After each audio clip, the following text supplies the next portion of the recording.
Iran Israel వార్లో కీలక పాత్ర పోషించిన అమెరికా ఇక ఎకనామిక్ బస్టర్లతో దేశాలపై పడబోతోందా? పరిణామాలు చూస్తే అలానే ఉంది. యుక్రెయిన్పై యుద్ధాన్ని సాకుగా చూపించి రష్యాపై ఆంక్షలకు సిద్ధమైన అమెరికా తద్వారా భారత్పై కూడా భారీ దెబ్బ కొట్టబోతోంది. ఇందుకోసమే శాంక్షన్స్ ఆన్ రష్యా యాక్ట్ 2025 పేరిట ఓ బిల్ కూడా సెనేట్లో ప్రవేశపెట్టింది. సాధ్యాసాధ్యాల సంగతి పక్కన పెడితే రష్యా దానితో వ్యాపారం చేసే దేశాల ఉత్పత్తులపై 500% సుంకం విధించడమే ఈ బిల్లు లక్ష్యం. దీంతో అమెరికా అధ్యక్షుడు ట్రంప్ వైఖరి మరోసారి చర్చనీయాంశంగా మారింది.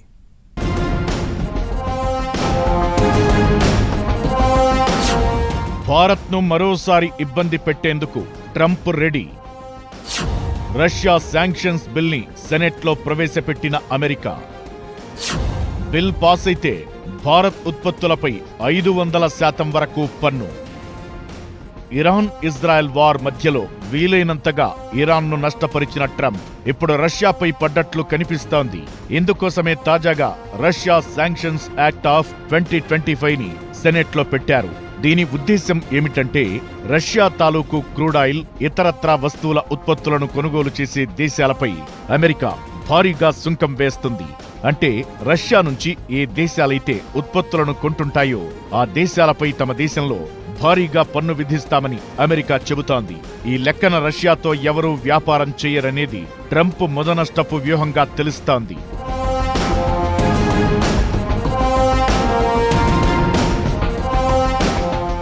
ఇప్పటికే ట్రంప్ తన సుంకాలతో ప్రపంచ దేశాల నెత్తిన పిడుగుపడేయగా తన వాణిజ్య ఒప్పందానికి లొంగని దేశాలపై బస్టర్ బాంబ్స్ పేల్చడం టారిఫ్ వార్ 2.0కి సంకేతం.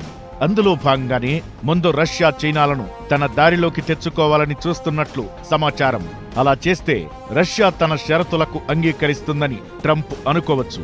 ఆ తరువాత రష్యా నుంచి భారత్ కూడా వ్యాపారం తగ్గించుకోవచ్చని అనుకోవచ్చు.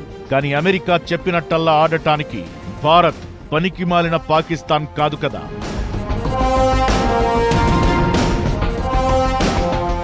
పైగా 2 నెలల కిందే ట్రంప్ ఇలాంటి స్కెచ్చే వేసి తరువాత అది కాస్త బూమ్రాంగ్ కావడంతో దెబ్బకి సైలెంట్ అయిపోయారు. యాపిల్ ఫోన్లను భారత్లో వద్దని చెప్పిన ఐఫోన్ మేకింగ్ కంపెనీ లైట్ తీసుకుంది. ఇప్పుడు మరోసారి ఆ ట్రయల్ వేస్తే మళ్లీ పరువు పోగొట్టుకోవడం ఖాయం. ఆయన తలపెట్టిన ఈ రష్యా శాంక్షన్స్ యాక్ట్ ద్వారా 500% పన్ను విధించడం అసలు సాధ్యపడుతుందా లేదా అనేది ఆలోచించకుండా ముందుకెళితే మూతిపళ్లు రాలగొట్టుకోవడం తప్ప మరోటి జరగదు. ట్రేడ్ వార్ ప్రారంభమైన తొలి రోజుల్లోనే అమెరికా మాంద్యంలోకి వెళుతుందని, ద్రవ్యోల్బణం పెరిగిపోతోందని హెచ్చరికలు వచ్చాయి. ఆ ప్రమాదం ఊహించే ట్రంప్ బ్యాక్ స్టెప్ వేశారు. తాజా రష్యా శాంక్షన్ యాక్ట్ బెదిరింపు కూడా ట్రేడ్ వార్ బెదిరింపులకి కొనసాగింపే తప్ప మరోటి కాదని నిపుణులు తేల్చేస్తున్నారు.